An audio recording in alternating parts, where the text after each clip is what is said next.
பிரபல நடிகை ஷோபிதா சிவண்ணா திடீரென தற்கொலை செய்து கொண்ட சம்பவம் கன்னட திரையுலகில் அதிர்ச்சியை ஏற்படுத்தியுள்ளது. நடிகையின் மரணத்தில் உள்ள மர்மம் விலகுமா? கன்னடத்தில் அட்டெம்ப்ட் டு மர்டர், எர்டோன்ட்லா மூரு, ஜாக்பாட் மற்றும் வந்தனா உள்ளிட்ட பல படங்களில் நடித்து பிரபலமானவர்தான் இந்த ஷோபிதா சிவண்ணா. திரைப்படங்களிலும் டிவி சீரியல்களிலும் பிஸியாக நடித்து வந்த 30 வயது நடிகை திடீரென தற்கொலை செய்து கொண்டது அதிர்வலையை ஏற்படுத்தியுள்ளது. பிரபல நடிகை விபரீத முடிவெடுக்க காரணம் என்ன? கர்நாடக மாநிலம் ஹாசன் மாவட்டத்தில் உள்ள சக்லேஷ்பூரை சேர்ந்தவர்தான் ஷோபிதா சிவண்ணா.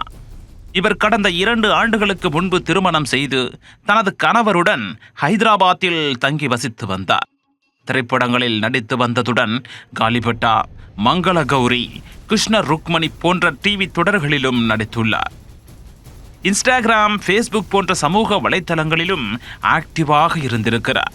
இவரை இன்ஸ்டாவில் ஆயிரக்கணக்கான ரசிகர்கள் பின்தொடர்ந்து வருகின்றனர். இந்த நிலையில் வெளியே சென்றிருந்த ஷோபிதாவின் கணவர் ஞாயிற்றுக்கிழமையன்று கச்சிபௌலி கோண்டாபூரில் உள்ள வீட்டிற்கு திரும்பி இருக்கிறார். நீண்ட நேரம் கதவை தட்டியும் திறக்கப்படாமல் இருந்திருக்கிறது. இதையடுத்து ஷோபிதாவின் கணவர் அந்த கதவை உடைத்துக் கொண்டு உள்ளே சென்றுள்ளார். அப்போது தூக்கில் தொங்கியபடி ஷோபிதா சடலமாக இருந்தது கண்டு அவரது கணவர் அதிர்ச்சியில் உறைந்து போயிருக்கிறார்.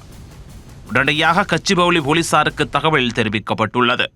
உடனே விரைந்து வந்த போலீசார் ஷோபிதாவின் உடலை கைப்பற்றி உடற்கூராய்வுக்காக மருத்துவமனைக்கு அனுப்பி வைத்தனர். உடற்கூராய்வு முடிந்த பின்னர் நடிகை ஷோபிதாவின் உடல் கர்நாடகாவில் உள்ள சொந்த ஊருக்கு எடுத்துச் செல்ல ஏற்பாடும் செய்யப்பட்டது.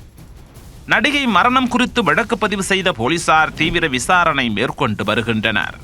அவர் தூக்கிட்டுதான் தற்கொலை செய்து கொண்டாரா அல்லது வேறு ஏதும் சதி செயல் நடந்திருக்கிறதா என்ற கோணத்திலும் விசாரணை தீவிரப்படுத்தப்பட்டுள்ளது.